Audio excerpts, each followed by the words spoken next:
Hey everybody, welcome to Music City Storytime. I hope that you're having a great day today. Well, today I want us to read The Troublesome Cub in the Great Smoky Mountains. Let's get started.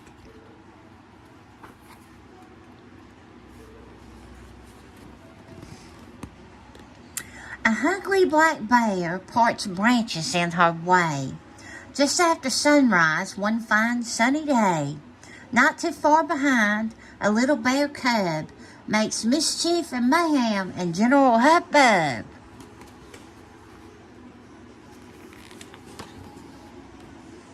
Both bears are hungry as breakfast time beckons.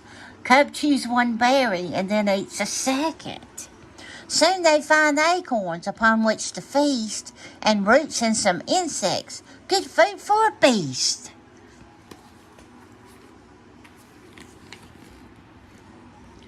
The sun rises high in the late summer sky.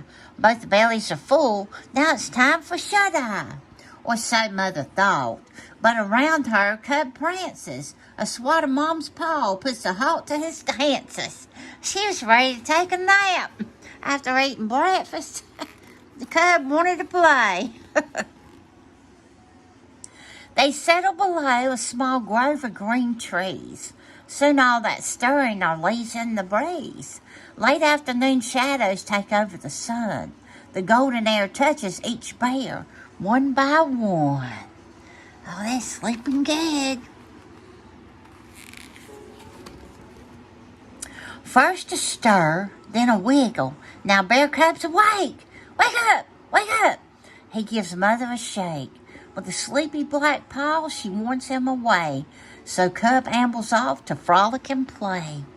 He scrambles along through the flowers and shrubs. A lot to explore for one small bear cub. Bees zip around him. There's honey nearby. They soon fly away to the darkening sky.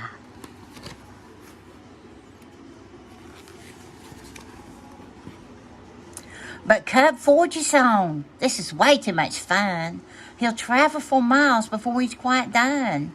Poking his snout to the late summer breeze, an odor floats by him that seems sure to please. The promise of food beckons Cub to a street that Cub has to cross, for it leads to a treat. With the park now behind him and town straight ahead, Cub thinks with his stomach instead of his head. Uh-oh.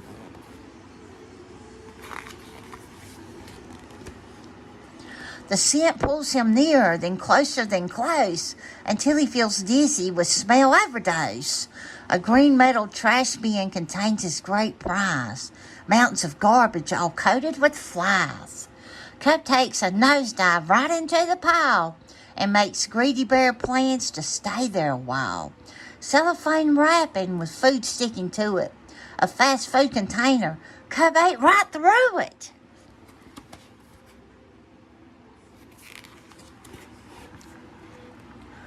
So what if it's plastic? A bear doesn't know that he shouldn't eat fast food containers. Although it smells like good eating, looks like a fine meal, and fills up his belly, it sure seems ideal. So he gorges on garbage and falls fast asleep inside the container, way down in the heap. A rumbling wakes him just after sunrise, and he's tossed in a truck, much to his surprise. Now this is an adventure he doesn't much care for. Every bump in the road makes him grunt and despair more. And the garbage he cherished so much at the start makes him sick to his stomach and heavy of heart.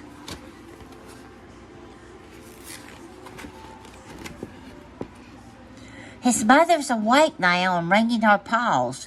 She worries and wonders just what is the cause of her little son's wandering far from his home, away from park safety to places unknown. Oh. Stuck in the darkness, Cub feels the truck stop, then sliding and tumbling and flippity-flop. The garbage folks hear him, and to their surprise, the garbage before them contains two bright eyes.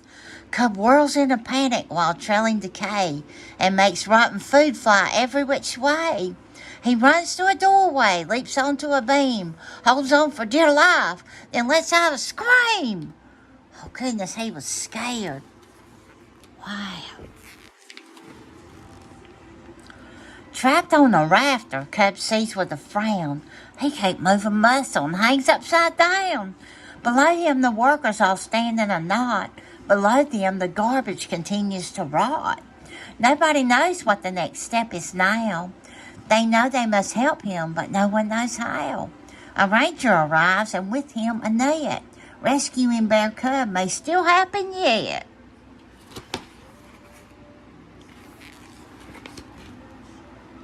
He twirls the net all around his big hat. It circles around Bear Cub before he falls flat. There's no time to waste as Bear Cub still dangles. Cub's leg and the rafter must still be untangled.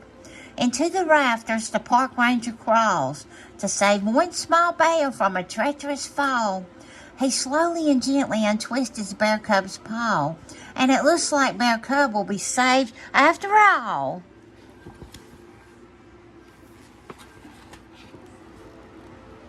The park ranger places Bear Cub in a cage. To find out his blood type, his weight, and his age, he'll take Bear Cub back to the Park Service lab, where he'll check the cub's health with a poke and a jab.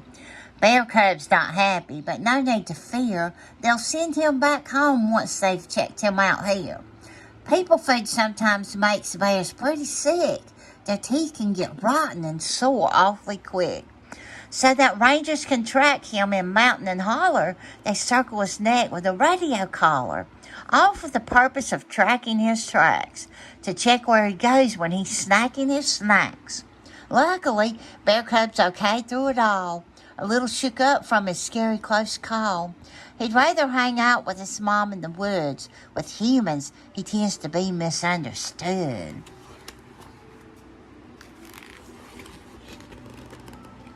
Finally, it's time to return to the wild. Time to unite the mother and child. The cage door's opened. Here's freedom at last. Cub leaps into sunshine and wilderness fast. And so, Bear Cub learned a hard lesson that day of not eating leftover human buffet. Yes, he learned his lesson. Have we learned one too? Or maybe it's something we already knew. Because it's our job to take care of the earth, since everything on it has some sort of worth. A good way to start is to not like the bears. Get our leftover burgers and chocolate eclairs. A hungry black bear parts branches in her way.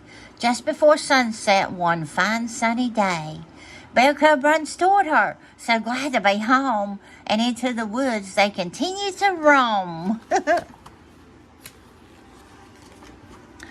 So here's something we can learn. When I am in bear country, I promise to put all trash and food scraps in bear-proof trash bins and close the lid tight. Store coolers and picnic baskets in the car at night and when not in use. Pick up litter and food scraps. Never feed wild animals. Wow, what a great lesson for us to learn about bears. I hope you've enjoyed the story for today. And listen, always remember, you are special. Until next time.